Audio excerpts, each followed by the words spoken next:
ওয়ালাইকুম, আমি এক্সপ্রো আইটি থেকে একটা স্পট সফটওয়্যার নিয়ে এসেছি যেটা সিলভার শপের জন্য। সিলভার অনেক ধরনের আইটেম আছে যেগুলো আপনার শপে বিক্রি হয়, যে হাড়ি পাতিল এইসব তৈরি হয়, এইগুলো দিয়ে তৈরি হয়। এমনি সিলভারের অনেকটা আসলে সিলভার যে সবগুলো, সেই সবগুলোর জন্য আমাদের এই স্পট সফটওয়্যারটা সেইভাবে ডিজাইন এবং ডেভেলপ করা। কারণ আপনারা যদি আমাদের সফটওয়্যারটা দেখেন তাহলে আমাদের ওভারভিউটা আমরা এখন দিব। আর হচ্ছে প্রথমে যেটা দেখতে পাচ্ছেন এটা ড্যাশবোর্ডে যেটা দেখতে পাচ্ছেন total sale, net, invoice due, total sale return, total purchase due, total purchase return এবং এক্সপেন্স, এগুলো কার্ড আকারে দেখতে পারবেন। আপনার মাল্টি শপ হইতে পারে, মাল্টি শপ বলতে অনেকগুলো শপ হইতে পারে। সেক্ষেত্রে মাল্টি ব্রাঞ্চ ম্যানেজ করার জন্য আপনার তো আলাদা আলাদা সফটওয়্যার লাগতে পারে। যাতে সেটা না লাগে এই জন্যই আমরা আলাদা নিয়ে এসে করছি, এবং এখান থেকে মাল্টি ব্রাঞ্চ সাপোর্ট করে। আলাদা আলাদা ব্রাঞ্চ, তারপর ডেট ওয়াইজ আপনি আলাদা আলাদাভাবে দেখতে পারবেন, যেটা হচ্ছে কত টাকা ইনকাম হয়েছে বা কী হয়েছে এগুলো দেখার জন্য আলাদা আলাদা করে সব কিছু করতে পারবেন। এবং কিছু গ্রাফিক্যাল চার্ট দেওয়া আছে, গ্রাফিক্যাল চার্ট হয়ে যে ফিনান্সিয়াল চার্ট হিসেবে দেওয়া আছে।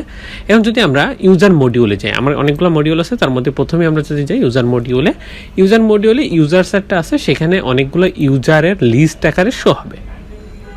এখান থেকে ইউজার অ্যাড করতে পারবেন এবং লিস্ট আকারে এখানে শো হবে এবং ম্যানেজও করতে। যদি এখন দেখে রোল ম্যানেজ, আসলে রোল দিয়ে আমরা হচ্ছে প্রত্যেকটা ইউজারের আলাদা আলাদা রোল ক্রিয়েট করে দিতে পারি। যেরকম আমাদের অ্যাডমিন থাকে, ক্যাশিয়ার থাকে, তারপরে ম্যানেজার থাকে, তারপরে ডাটা এন্ট্রি থাকে, সেলসম্যান থাকে, এরকম যারা আছে তাদেরকে আলাদা আলাদা রোল দিয়ে দেবো। এই রোলকে যাদের অ্যাসাইন করে দেবো তাদের শুধু রোল ওয়াইজই কাজ করা হবে। এবং আসলে ম্যানেজারের তো অনেক অ্যাক্সেস দরকার হয়, আবার অনেক অ্যাক্সেস দরকার হয় না, তাহলে তো ম্যানেজারের সব দরকার নাই। আবার যেরকম ডাটা এন্ট্রি যারা করবে তাদের তো সব কিছু দরকার নাই, আবার যারা সেল করবে তাদের তো এই যে তো হিসাব নিকাশের দরকার নেই। তাহলে এই কারণে রোলটা ম্যানেজ করা। সেল কমিশন এজেন্টটা এখানে দেওয়া আছে, সেলস কমিশন এজেন্টটা এখান থেকে ম্যানেজ করতে পারবেন। যেটা হচ্ছে অনেকে কমিশন বেস কাজ করে, তাদের কত % কমিশন দেবেন এটা এখান থেকে তুলে দিলে পারে। এই ইউজারে কত কি সেল করলো সেটা হচ্ছে কমিশন বেস কাজ করবে, এবং কমিশন বেস সেটা তার কমিশনটা চলে আসবে। এবার যদি আমরা কন্ট্যাক্ট মডিউলে যাই, কন্ট্যাক্ট মডিউলের সাপ্লায়ার বলে একটা আছে, যেগুলো হচ্ছে আমরা সাপ্লায়ারটা এখান থেকে ম্যানেজ করতে পারবো।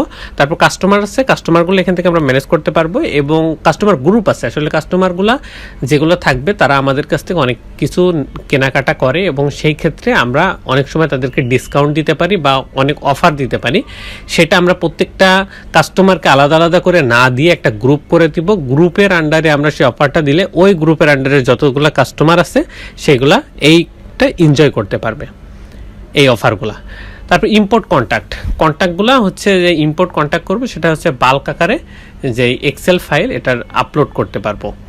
তারপর যদি আমরা প্রোডাক্ট যাই, প্রোডাক্ট মডিউলে অ্যাড প্রোডাক্টে গেলে প্রোডাক্টগুলো অ্যাড করতে পারবো। সেই প্রোডাক্টগুলো লিস্ট প্রোডাক্টে গেলে লিস্ট আকারে